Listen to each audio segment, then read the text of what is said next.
Yeah, so we were studying in the last week Romans chapter 4. और पिछले सप्ताह हम रोमियो के अध्याय 4 का अध्ययन कर रहे थे। Now we can see chapter 5, and chapter 5 starts with the word therefore. और अब हम रोमियो के 5वें अध्याय की अध्ययन करेंगे, आज उसे देखेंगे। और इस अध्याय की शुरुआत इस शब्द से होती है, अतः।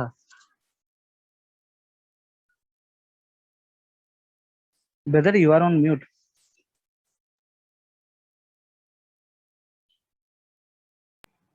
Yeah, okay. So it starts with the word therefore. So we have to refer to the verse in chapter 4, verse 25. और हम इस अध्याय की शुरुआत इस शब्द से होते हुए देखते हैं, इसलिए या अतः। इसका मतलब है कि इससे संबंधित जो उसका पिछला अध्याय का जो वचन था, उससे हमें देखने की आवश्यकता। So verse 25, chapter 4, verse 25 says, Jesus was delivered up because of our transgression or offense. So और that हम रोमियो अध्याय 4 के वचन 25 में देखते हैं, यीशु मसीह हमारे अपराधों के लिए पकड़वाया गया। so Jesus died for our sin. तो यीशु मसीह हमारे पापों के लिए मरे। The death of Jesus is for the forgiveness of sin. और यीशु मसीह की मृत्यु इसलिए हुई कि हमें पापों से क्षमा मिले। And then is written, he was raised up because of our justification. और उसके बाद आगे वचन में लिखा है, हमारे धर्मी ठहराने के लिए वह जी उठा। So the resurrection of Jesus, it's by the resurrection of Jesus that we are justified. तो यह यीशु मसीह का जी उठना है, यीशु मसीह का पुनरुत्थान है, जिसके द्वारा हम धर्मी ठहराए जाते हैं। So therefore, having been justified by faith. इसीलिए जब हम विश्वास से धर्मी ठहरे, now we can see what are the effects or consequences of being justified by faith. तो अब हम इसका प्रभाव देखेंगे कि विश्वास के द्वारा धर्मी ठहराए जाने का क्या-क्या प्रभाव पड़ता है। So what is the meaning of justification? That means I'm declared righteous by God. तो धर्मी ठहराए जाने का अर्थ क्या है कि परमेश्वर मुझे धार्मिक व्यक्ति ठहराते हैं। Or we can say in another words, we are clothed with Jesus Christ. या हम ऐसे कह सकते हैं कि हम यीशु मसीह के द्वारा यीशु मसीह को पहन चुके हैं ऐसे। Or we can also put it like this, God looks at us as if we are as holy as Jesus Christ is holy. या हम दूसरे शब्दों में कहें तो परमेश्वर हमें वैसे ही पवित्र देखता है जैसे यीशु मसीह पवित्र है। So as we are justified by faith, what is the first result of that? Is written, we have got peace with God through our Lord Jesus Christ. और जब हम यीशु मसीह के जी उठने के द्वारा विश्वास के द्वारा धर्मी ठहराए जाते हैं, तो सबसे पहला जो उसका प्रभाव पड़ता है या परिणाम हमें मिलता है, वह यह होता है कि हम प्रभु यीशु मसीह के द्वारा परमेश्वर के साथ मेल रखते हैं। The peace of God comes into our heart and it rules our heart. कि परमेश्वर की शांति हमारे हृदय में आती है और वो हमारे हृदय पर राज करती है। And then is written in verse 2, through whom, or through Jesus Christ, we have access by faith or entrance by faith into this grace in which we stand. और उसका दूसरा वचन हम देखते हैं, जिसके द्वारा यहाँ पर वचन कहता है यीशु मसीह के द्वारा विश्वास के कारण उस अनुग्रह तक जिसमें हम बने हैं, हमारी पहुंच भी हुई। So that is the second result of being justified by faith.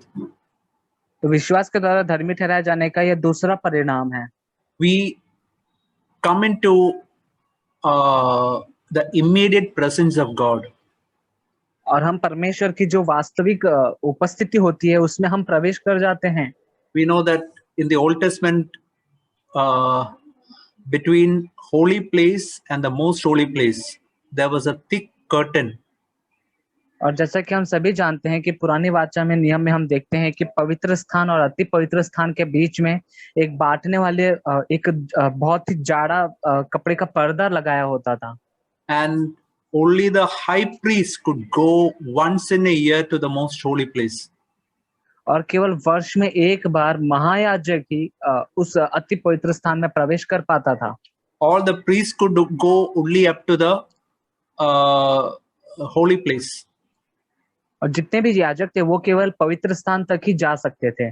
But when Jesus died, that curtain was torn into two from top to bottom, which means it was done by God. लेकिन जब यीशु मसीह ने अपना प्राण दिया और अपना यीशु मसीह की मृत्यु हुई, तब हम देखते हैं कि वह जो मोटा सा जो पर्दा लगा था वह ऊपर से लेकर नीचे तक फट गया और यह परमेश्वर ने कार्य किया। And today, all those who are justified by faith, they can enter into the most holy place where Jesus, God is dwelling. और आज जितने वो हर एक व्यक्ति जो विश्वास के द्वारा धर्मी ठहराया जाता है, वह इस जो मोटा पर्दा फट गया है उसके अंदर से परमेश्वर के उस अति पवित्र स्थान में उसकी हुजूरी में प्रवेश कर सकता है। So we have to remember that God cannot look at sin.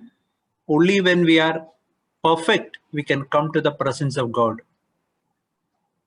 और हम brother, can you repeat once again?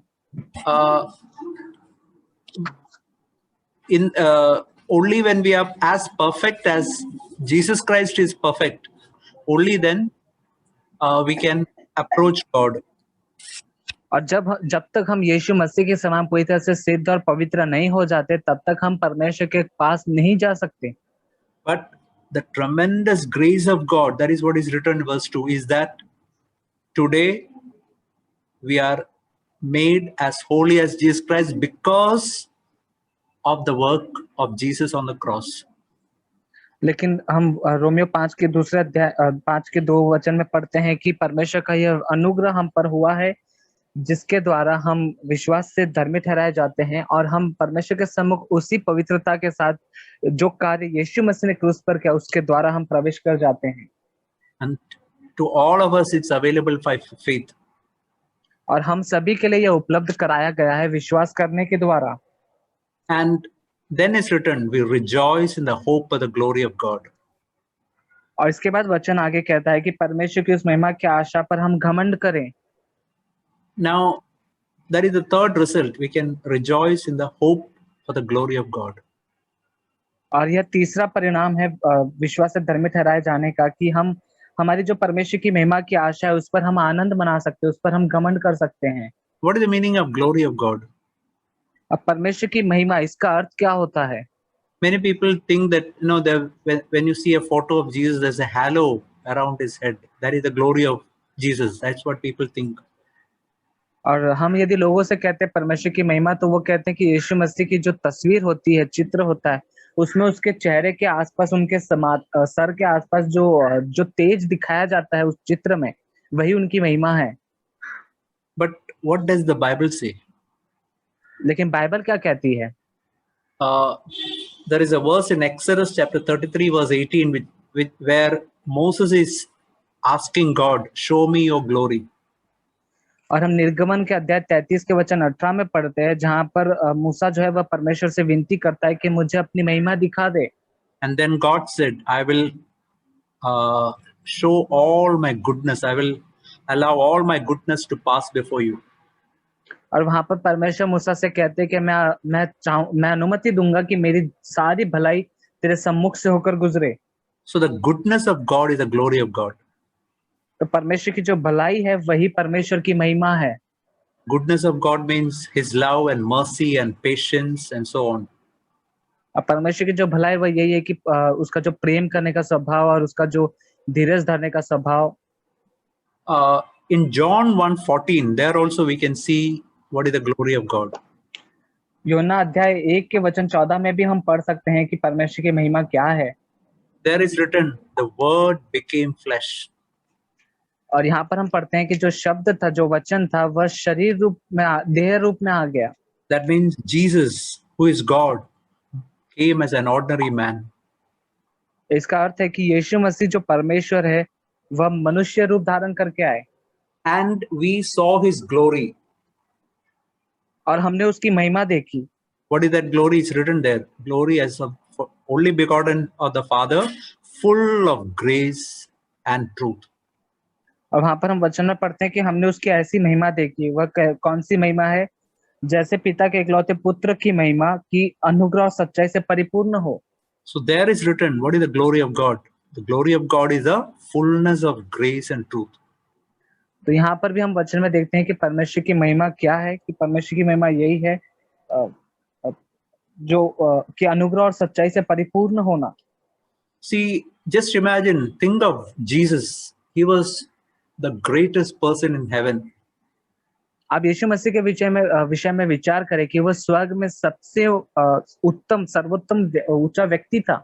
Even if he came to the earth as a emperor or a king, that itself would have been a tremendous humiliation.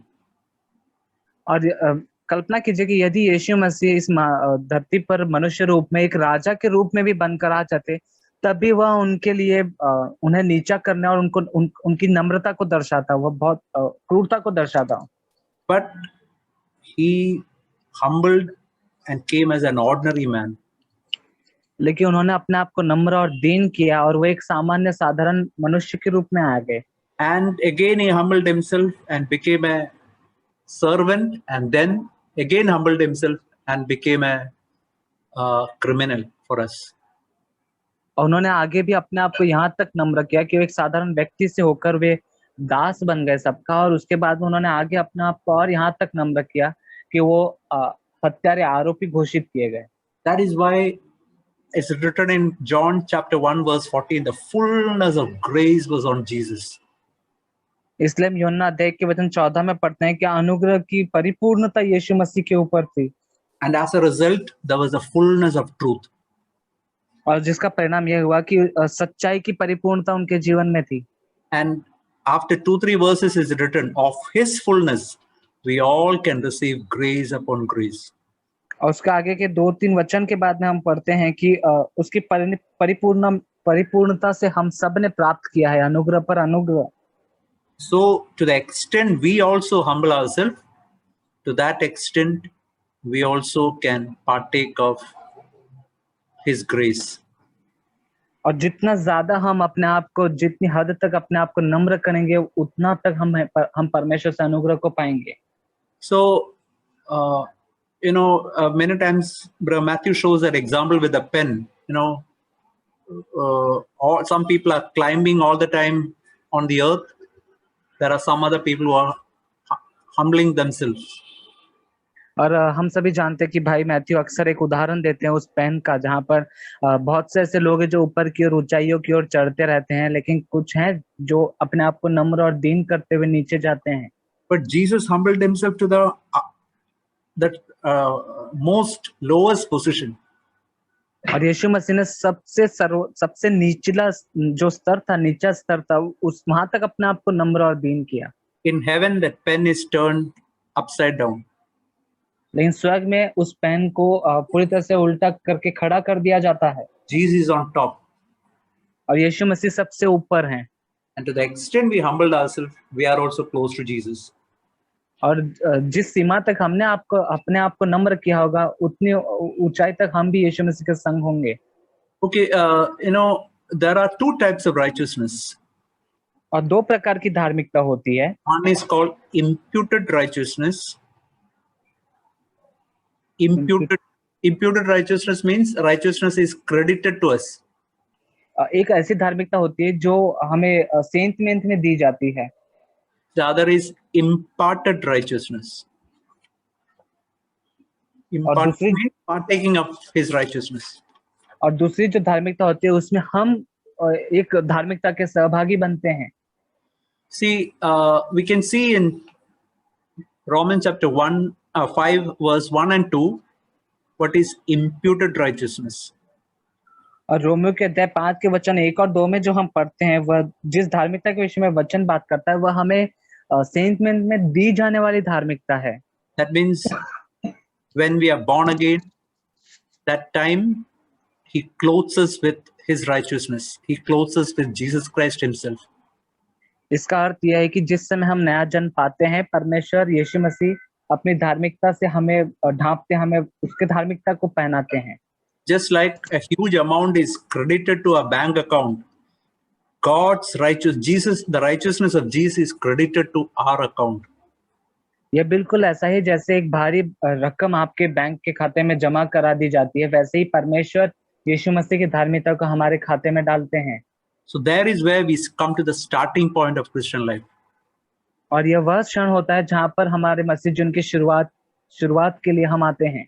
From that time, by the help of the Holy Spirit, we have to partake of His righteousness more and more. That is Christian walk and Christian perfection. और उसके बाद आगे जो हमारी मसीह जीवन की जो यात्रा होती है, उस यात्रा के दौरान पवित्र आत्मा की सहायता से हम धीरे धीरे करके परमेश्वर की उस धार्मिकता के सहभागी बनते हैं और उसे अपनाते हैं कि और यही हमारे मसीह जीवन का जो यात्रा, जो सफर है। A great man of God called John Wesley, he said like this. परमेश्वर के एक भक्तिमय जन जॉन वेस्ली करके हैं, उन्होंने एक ऐसे कहा, Imputed righteousness is the righteousness of Jesus credited to the Christian, enabling the Christian to be justified. और उन्होंने ऐसे कहा कि सेंट में जो धार्मिकता यीशु मसीह अपने लोगों को देते हैं, वह इसलिए देते हैं कि वह व्यक्ति परमेश्वर के सामने धर्मी ठहर सके। Imparted righteousness is what God does in Christ by the power of the Holy Spirit after justification. और धर्मी ठहराए जाने के बाद हम जिस धार्मिकता के सहभागी बनते हैं, वह धार्मिकता है जिसमें परमेश्वर का कार्य उसके पवित्र आत्मा के द्वारा होता है, Working in the Christian to enable and empower the process of sanctification. कि एक मसीह के अंदर परमेश्वर का आत्मा इस रीति से कार्य करता है कि उसे पवित्रीकरण करे। We can see that imparting of righteousness in verse 3 and 4 and 5. और रोमियो अध्याय 5 के वचन 3, 4 और 5 में हम धार्मिकता के सहभागी बनने के विषय में देखते हैं। So we come to the starting point by justification by faith, that is written in verse 1 and 2. और हम जो वचन 1 और 2 में पढ़ते हैं, वह हमारे उस मसीह जीवन की शुरुआत का भाग है, जो हम विश्वास से धर्मी ठहराए जाते हैं। But from there on, it is a continuous walk with Jesus, with the help of the Holy Spirit. लेकिन उसके बाद की हमारी जो यात्रा होती है, हमारा जो सफर होता है, वह पवित्र आत्मा की सहायता के द्वारा हर समय यीशु मसीह के साथ में चलना होता है। We read in verse 3, not only that, but we also glory in tribulation. वचन 3 में पढ़ते हैं, केवल यही नहीं वरन हम क्लेशों में भी घमंड करें। So tribulations have got a great part in sanctifying us. और हमें पवित्र बनाने की जो क्रिया होती है, प्रक्रिया होती है, उसमें क्लेशों का बहुत बड़ा महत्व होता है। So it's written there, knowing that tribulation produces perseverance. और आगे हम वचन में पढ़ते हैं कि यह जानकर कि क्लेश से धीरज उत्पन्न होता है। Many times when tribulations come, we all don't like that. और हम सभी जब कभी क्लेश हमारे जीवन में आते हैं, हम उस क्लेश को पसंद नहीं करते हैं। We know that, say, imagine somebody is humiliating us, somebody is creating problem for us, all the dirt inside us comes up. और जैसा कि हम सभी जानते हैं कि कोई व्यक्ति हमारा अनादर और अपमान करता है, कोई हमसे बुरा व्यवहार करता है, तो जो भी वह गंदगी हमारे मन में है, वह उबल कर बाहर आती है। And if we try to be good in our effort, we know that we fail miserably. और यदि हम ऐसी स्थिति में अपने शक्ति और प्रयत्न के द्वारा अपने आप को अच्छा बनाने की कोशिश करेंगे, हम बुरी तरह से असफल हो जाएंगे। Initially in our Christian life, we try in our own effort to be good and try our own effort to overcome that, but we see that we miserably fail. हमारे मसीह जीवन की शुरुआत के दिनों में हम ऐसा पाते हैं कि हम इन सारी बातों को जय पाने के लिए अपने आप से अपने शक्ति के अनुसार संघर्ष करते हैं, लेकिन बाद में हम पाते हैं कि हम असफल हो जाते हैं। Then we come to the position where we raise our hands and say, Lord, it's not possible at all for me. तब हम हमारे जीवन में ऐसे चरण पर पहुंचते हैं जहां पर हम हमारे हाथों को ऊपर उठाकर कहते हैं कि परमेश्वर, यह मेरे लिए कर पाना पूरी तरह से असंभव है। And then God begins to do a work in our life. और तब परमेश्वर हमारे जीवन में कार्य करना शुरू करते हैं। That is the process of perseverance or endurance. और यही उस धीरज धरने की वह शुरुआत है। See, please remember, tribulation does not bring victory over sin. That is not what is written. और आप कृपया इस बात पर ध्यान दें कि क्लेश से आपको पाप के ऊपर जय नहीं मिलती, यहाँ पर वह नहीं लिखा है। That comes later. वह बाद में आपके जीवन में आता है। First of all, God has to teach in us this most important lesson, that with our flesh nothing is possible in Christian life. लेकिन परमेश्वर चाहते हैं कि हम सबसे पहले इस बात के ज्ञान में आ जाए कि हमारे शरीर के साथ में कोई भी चीज हम संभव नहीं कर सकते हैं। With our effort we cannot attain anywhere, we cannot reach anywhere. हमारे शक्ति और बल के द्वारा हम कहीं पर भी नहीं पहुंच सकते हैं। We have to learn to depend totally on the Holy Spirit. हमें पवित्र आत्मा पर निर्भर होना सीखना जरूरी है। That is, as we learn to do that, we can see in verse 4 a character is formed in us. और जैसे हम पवित्र आत्मा पर निर्भर होना सीखते हैं, यहाँ पर वचन में लिखा है कि एक चरित्र हमारे अंदर बनता है, उत्पन्न होता है। And we read the character brings still further hope. और यहाँ पर हम पढ़ते हैं कि खरा निकलना और खरे निकलने से आशा उत्पन्न होती है। So it starts with hope. We read in verse 2 about the hope of the glory of God. And as we go on in this process, we can see that hope increases. और यहाँ पर हम देखते हैं कि आशा के साथ में हमारी इसमें शुरुआत होती है, जैसे हम 5:2 में वचन में पढ़ते हैं, परमेश्वर की महिमा की आशा। और यहाँ पर हम देखते हैं कि खरा निकलने से आशा उत्पन्न होती है, हम आशा में और आगे की ओर बढ़ते हैं।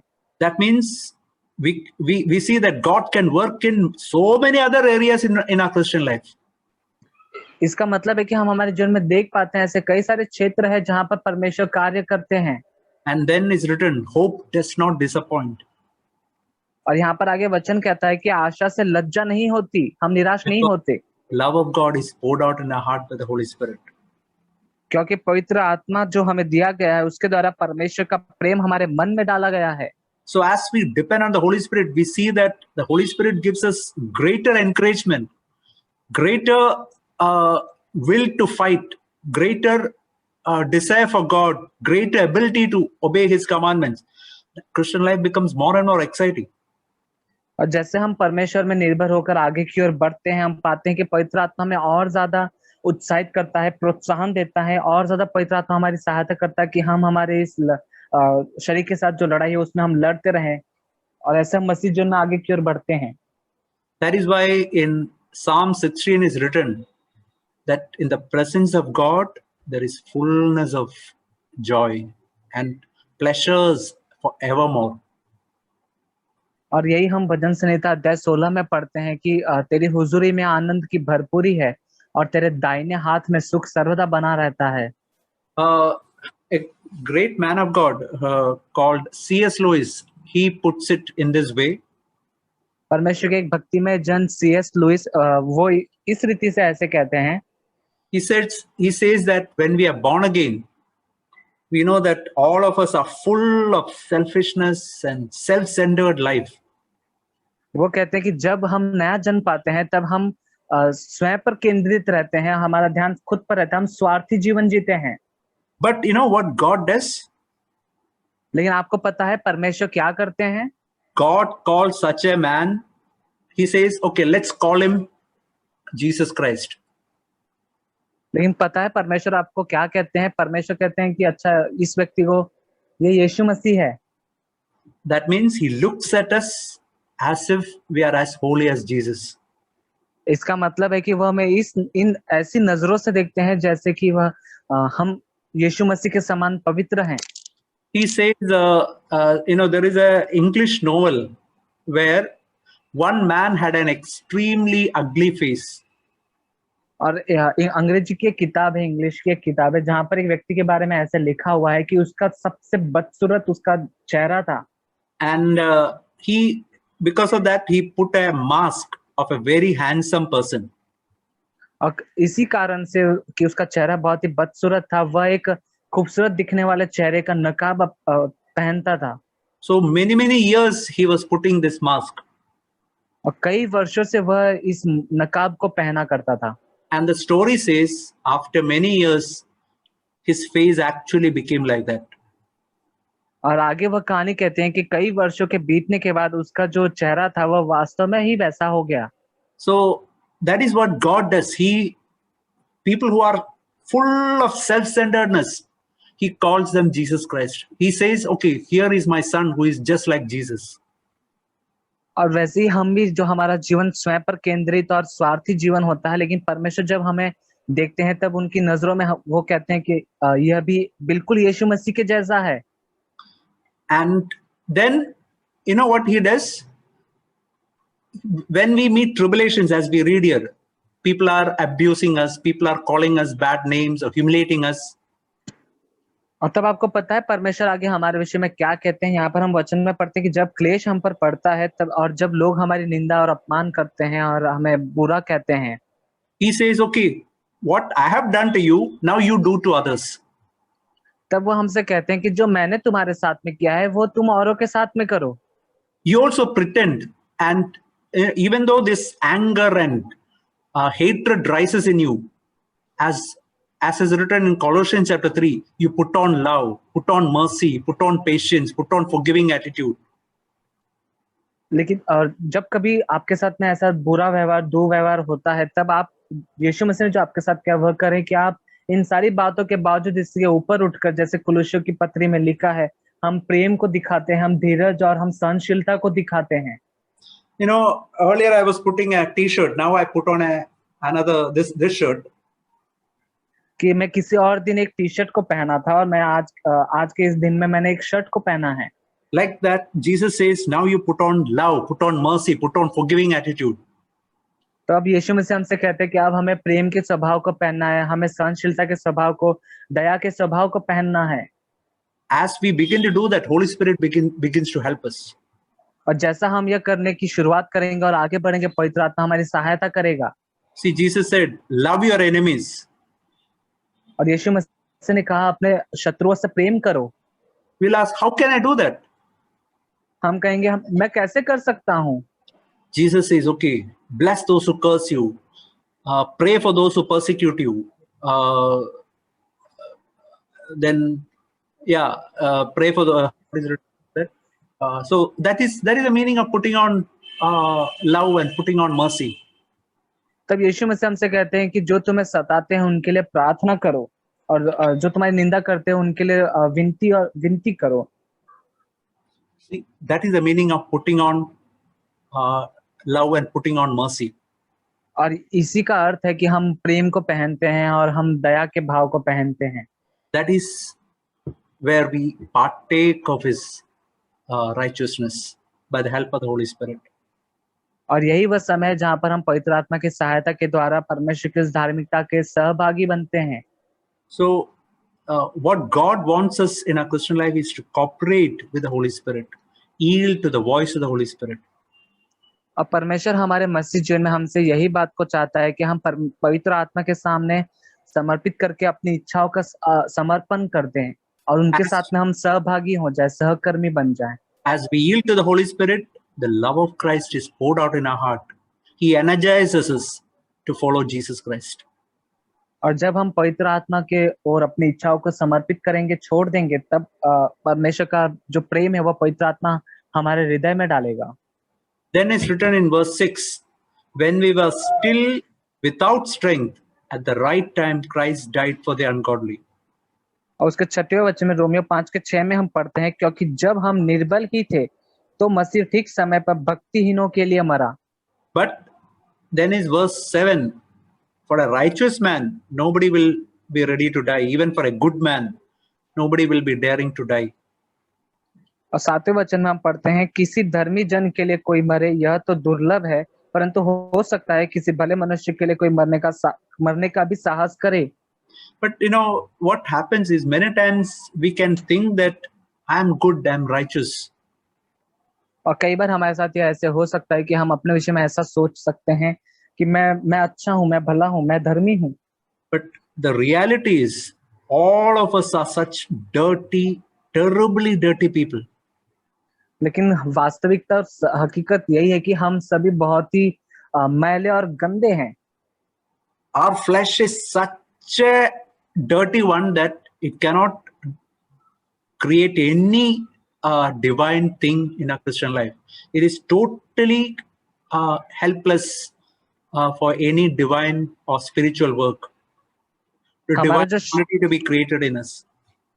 हमारा जो शरीर है वह इतना बुरी तरह से गंदा और मैला है कि हमारा यह शरीर अपने आप से ईश्वरीय स्वभाव या ईश्वर से जुड़ी हुई, परमेश्वर से जुड़ी हुई भी किसी भी बात को अपने आप से उत्पन्न नहीं कर सकता। It's something like a pond. When everything is quiet, we see the water is very clear. और हम देखते हैं कि एक फव्वारे के तल में हम देखते हैं, एक छोटे से फव्वारे में देखते हैं कि जब सब कुछ साफ और शांत होता है तब पानी हमें साफ दिखाई देता है। But imagine we put a log of wood and just stir it. All dirt which is down comes up and the whole water becomes totally dirty. और जैसे हम उस जो फव्वारे के तल में हम एक लकड़ी के डंडे को डालकर उस पानी को जोर से हिलाते हैं, हम देखते हैं कि उसके तल में जमा हुआ सारा जो मैल और जो गंदगी होती है वह तैरकर उस पानी में ऊपर आ जाती है और पूरा पानी मैला दिखता है। That is the reality of each one of us. और यही वास्तविकता है हम में से हर एक व्यक्ति के जीवन की। That is what we see in verse 8. God demonstrated his love towards us while we are still sinners, totally hopeless cases. Christ died for us. और वही हम 8वें वचन में पढ़ते हैं कि परमेश्वर हम पर अपने प्रेम की भलाई इस रीति से प्रकट करता है कि जब हम पापी ही थे, पूरी तरह से निसहाय थे, तब मसीह हमारे लिए मरा। Now we can see verse 9, this particular phrase coming. This phrase comes 4 times in chapter 5. Much more, much more. और हम इस वचन को अब आप ध्यान से पढ़ें कि जो यह वचन हम पढ़ते हैं, वचन 9 जो है वह हम रोमियो अध्याय 5 में हम कई बार इसके दोहराए जाने के विषय में पढ़ते हैं कि जबकि हम I don't know how it is in Hindi. It's written much more having been justified. See, that particular word much more comes 4 times in chapter 5. और हम देखते हैं कि यहाँ पर ऐसे लिखा है कि और क्यों ना हम, ऐसे करके इस शब्द का इस्तेमाल वचन में किया गया। और यह रोमियो के 5 अध्याय में 4 बार ऐसे कहता है कि और क्यों ना हम बचेंगे, धर्मी ठहरेंगे। So somebody said God wants us to be much more Christians. और किसी ने ऐसे कहा कि परमेश्वर ऐसे कहता है कि हमें और अधिक और क्यों नहीं विश्वासी बनना है, मसीही बनना है। So what is the first much more? We can see much more than having now been justified by his blood, we shall be saved from the wrath through him. और पहला हम जो और क्यों नहीं इसके विषय में हम वचन 9 में पढ़ते क्या था, जबकि हम अब उसके लहू के कारण धर्मी ठहरे तो उसके द्वारा परमेश्वर के क्रोध से क्यों ना बचेंगे।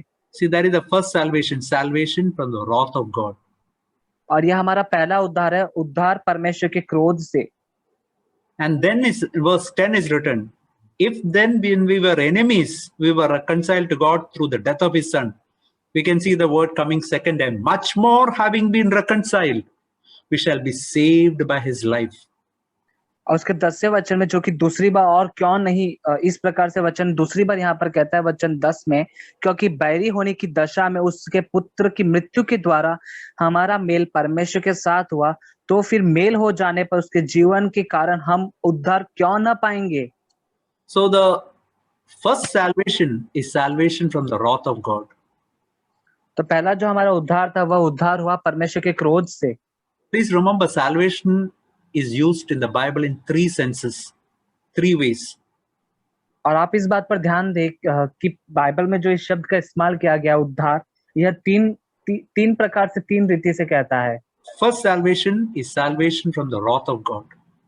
पहला उद्धार परमेश्वर के क्रोध से बचना है। And in verse 9 we see that happened when we are justified by his blood. और हम वचन 9 में पढ़ते हैं कि यीशु मसीह के लहू के द्वारा हमारा वह उद्धार हो जाता है। Second salvation is salvation from the power of sin. और दूसरा जो उद्धार है वह पाप की सामर्थ्य से हमारा उद्धार पाना है। Power of anger, power of sexual sin, power of anxiety, power of discouragement. God wants to free us from that. कि हम देखते हैं जैसे क्रोध करने की जो सामर्थ होती है और जो शरीर की लैंगिक लालसाओं की जो सामर्थ होती है, ऐसी जो सामर्थ उससे जय पाना। How that is possible? और वह कैसे संभव है? Verse 10 says, we are saved by his life. वचन 10 कहता है कि हम उसके जीवन के कारण उद्धार पाते हैं। This is something which is very important for us to remember. और यह ऐसी मुख्य बात है जो हम सभी को स्मरण रखने की आवश्यकता है। Please remember, salvation from the power of sin happens as the life of God flows into our life. कि पाप के ऊपर हमें हमारे जीवन में वह विजय और वह जय तभी आती है जब परमेश्वर का जो जीवन है वह हमारे जीवन के अंदर आएगा। We know many times I use that example of what we read in John chapter 15, a branch remaining in a tree.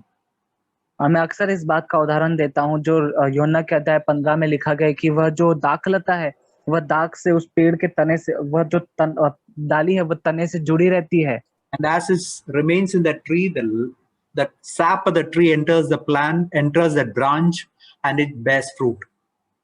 और जैसे वह डाली उस पेड़ में बनी रहती है, उस पेड़ के जड़ से उसको पोषण तत्व मिलता है और वह डाली फल लाती है। The same way as we live in that continuous fellowship with Jesus Christ, the Holy Spirit enters into our life, the life of God enters into our life, and that life is written here, verse 10, gives us salvation from the power of sin.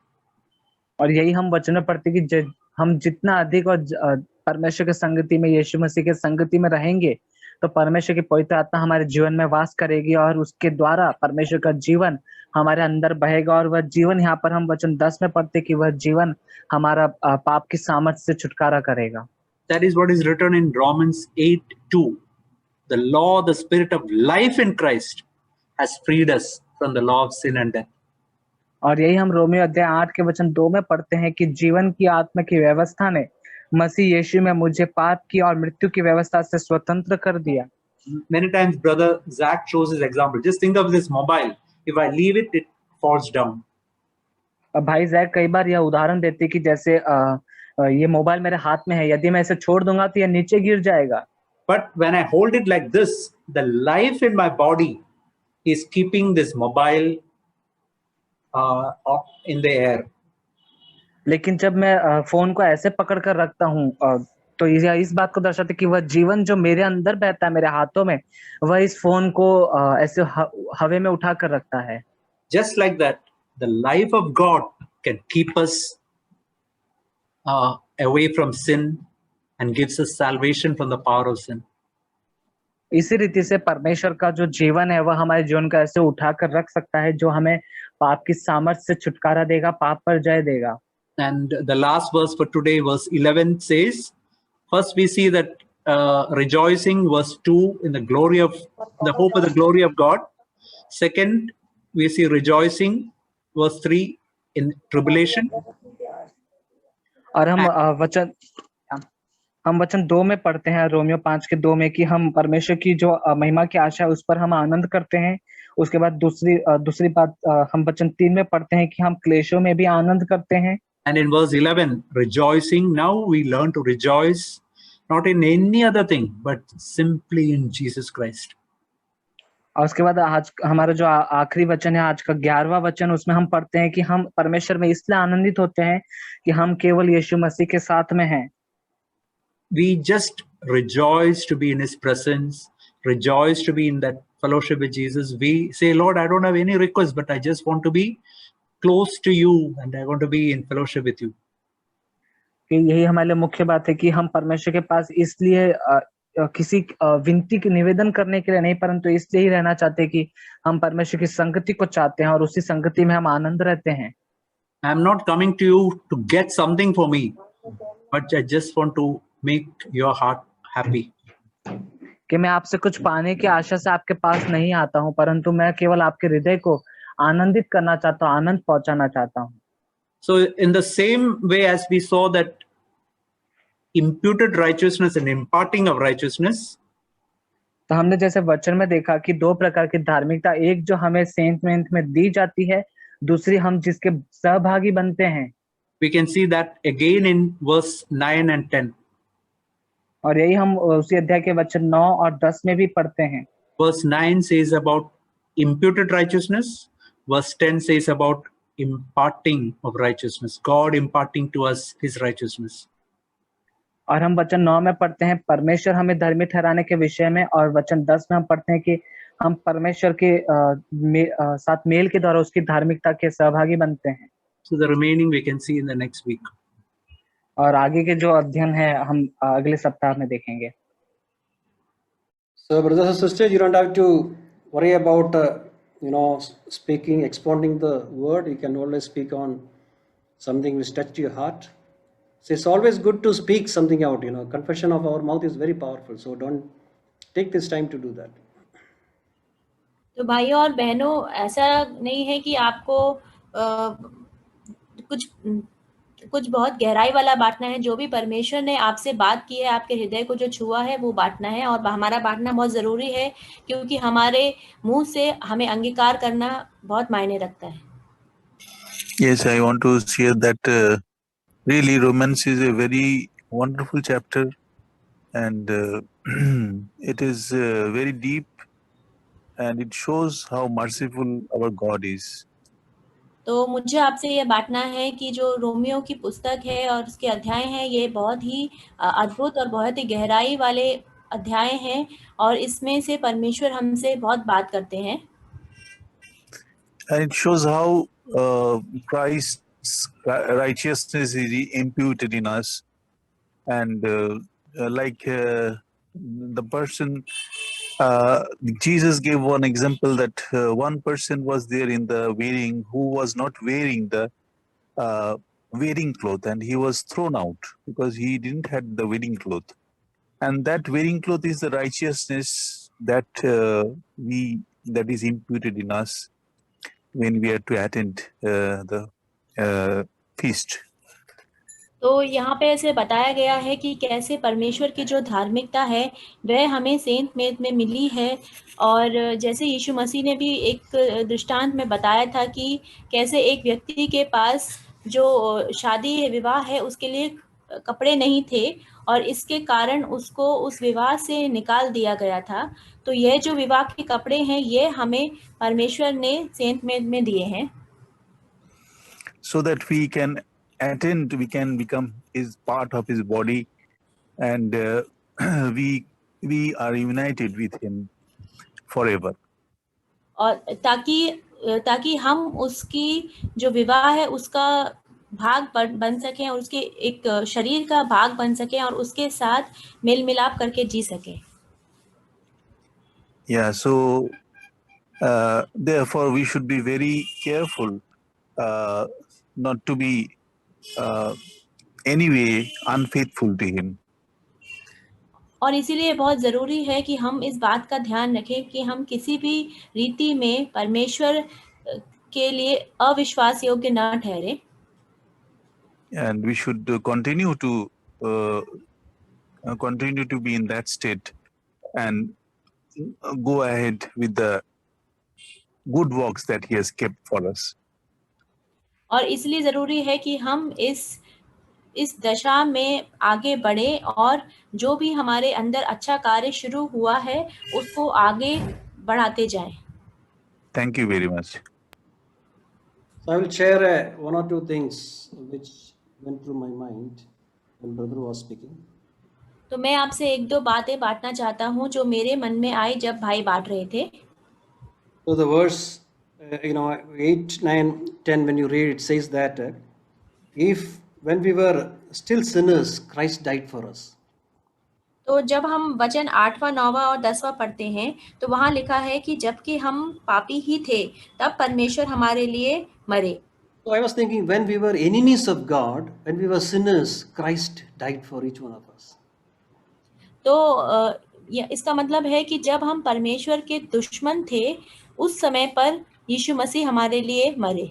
When we were sinners, he poured out the height of his love for us. Then how much more, what all he will do when we were actually the children of God.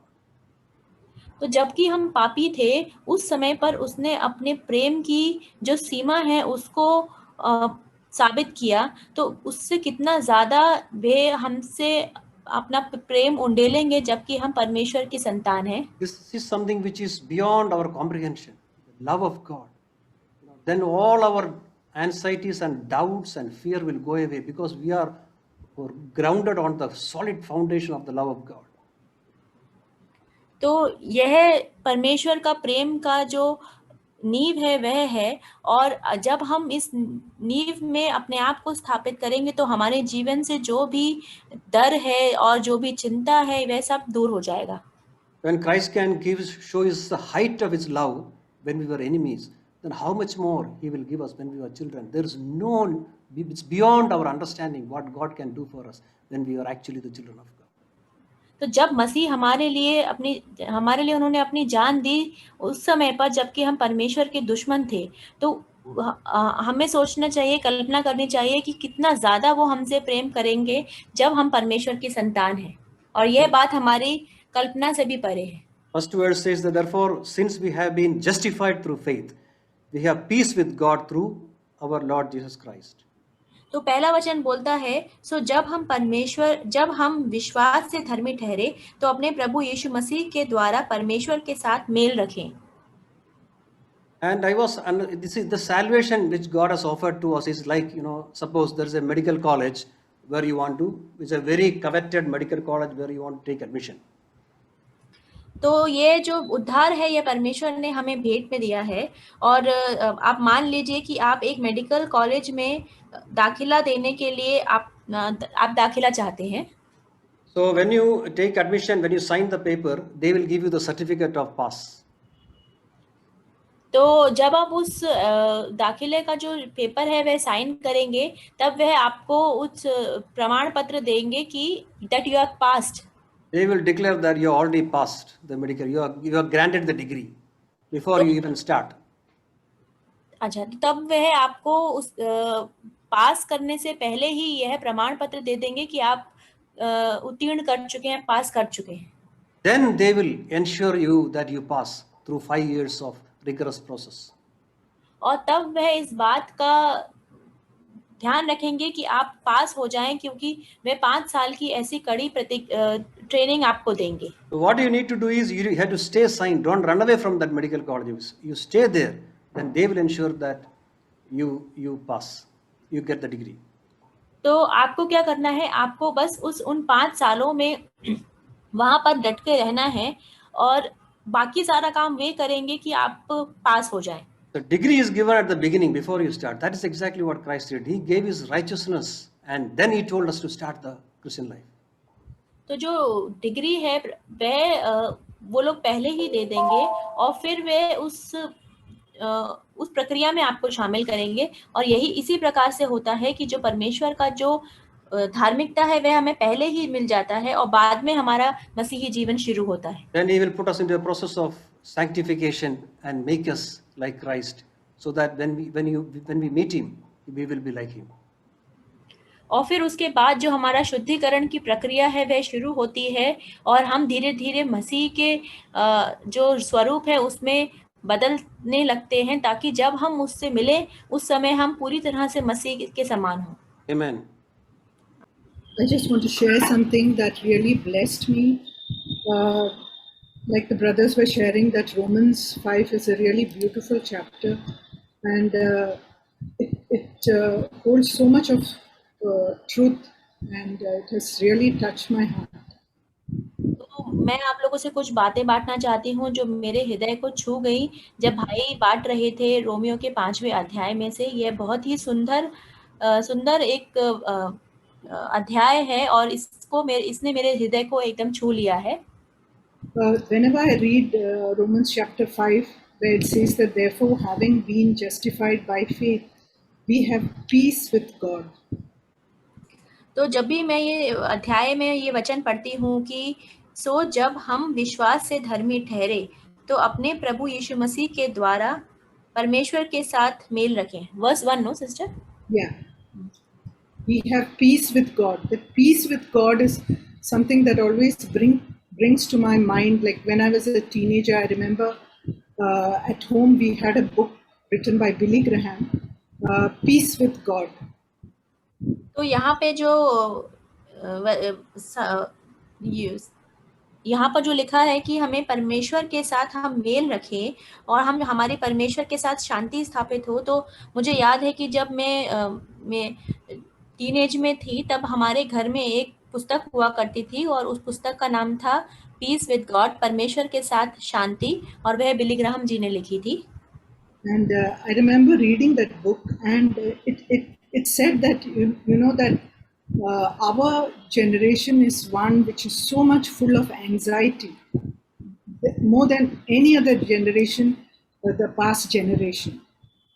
तो मुझे याद है कि मैं जब वह पुस्तक पढ़ रही थी तो उसमें लिखा था कि ये जो हमारी जो पीढ़ी है, यह ऐसी पीढ़ी है जिसमें इतनी ज़्यादा हम चिंता करते हैं कि ये हमारे पुराने पूर्वजों में से सबसे ज़्यादा चिंता करने वाली पीढ़ी है। So that time I didn't know so much, but I remember that that the thing that he said was, there are people who have everything that is there in this world. They have riches, they have beauty, they have money, they have everything, but one thing that they lack is peace with God. तो मैं उस समय उतना नहीं समझ पाती थी, परंतु मैं आज समझ पाती हूँ कि यहाँ इस दुनिया में लोग हैं जो जिनके पास सब कुछ है, उनके पास पैसा है, उनके पास सुंदरता है, उनके पास बहुत कुछ है, परंतु उनके पास परमेश्वर की शांति नहीं है। Yeah, and here it says that we have peace with God through our Lord Jesus Christ, through whom also we have obtained our introduction to faith or our access into this grace.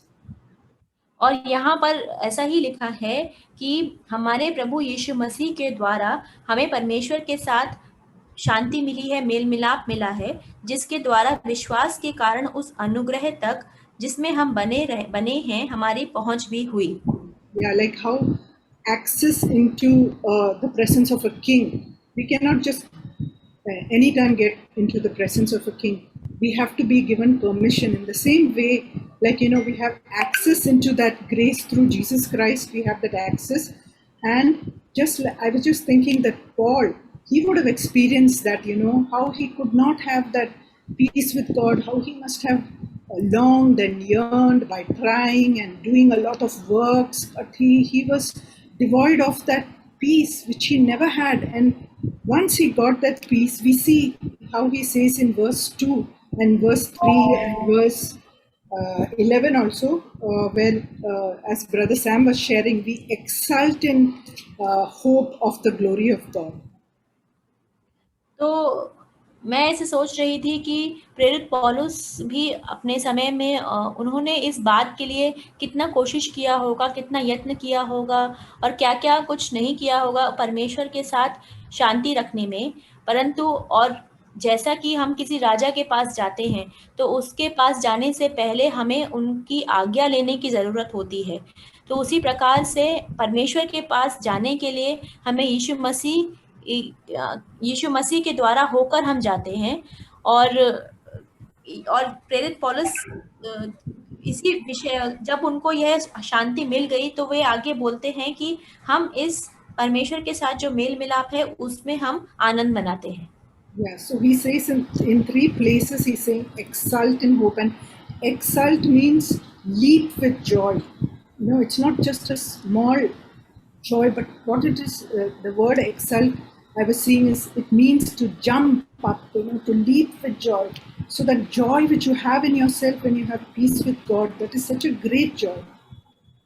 तो यहाँ पर 3 बार इस बात को कहा गया है कि हम उस आनंद में अपने आप को खुशी मनाते हैं। तो ये जो शब्द यहाँ पर इस्तेमाल हुआ है, इसका मतलब 3 बार इस्तेमाल हुआ है कि हम परमेश्वर के साथ उस आनंद में उस मेल मिलाप में अपने आप में बहुत आनंद मनाते हैं। तो इस आनंद में का जो इस्तेमाल शब्द का इस्तेमाल हुआ है, इसका मतलब इतना आनंद है कि हम अंदर से बहुत ज्यादा खुश हैं।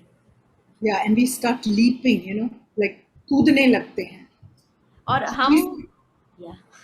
और हम इतना खुश हो जाते हैं कि हम कूदने लगते हैं। Yeah, like, in Isaiah 61 and verse 10, it says, I will rejoice greatly in the Lord. My soul will exult in my God, for he has clothed me with garments of salvation. He has wrapped me with a robe of righteousness, as a bridegroom decks himself with a garland, and as a bride adorns herself with her jewels.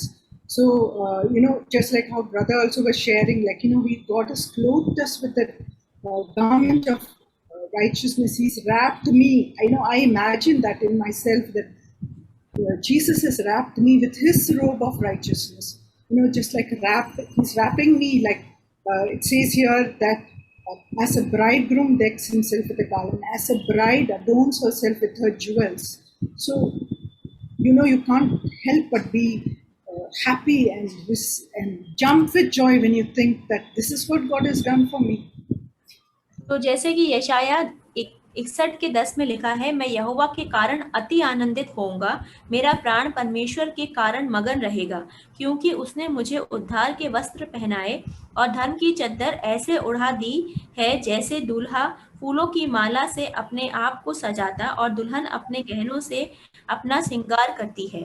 तो जैसे भाई अभी बांट रहे थे कि यीशु मसीह ने भी हमारे ऊपर उस धार्मिकता को ऐसा हमें पहना दिया है, अपना जो धार्मिकता का वस्त्र है वह हमारे ऊपर पहना दिया है। तो इस कारण मैं मेरे मन में अति आनंदित होंगी और मैं उस आनंद के कारण अपने आत्मा में उछलूंगी। Praise God. परमेश्वर की स्तुति हो।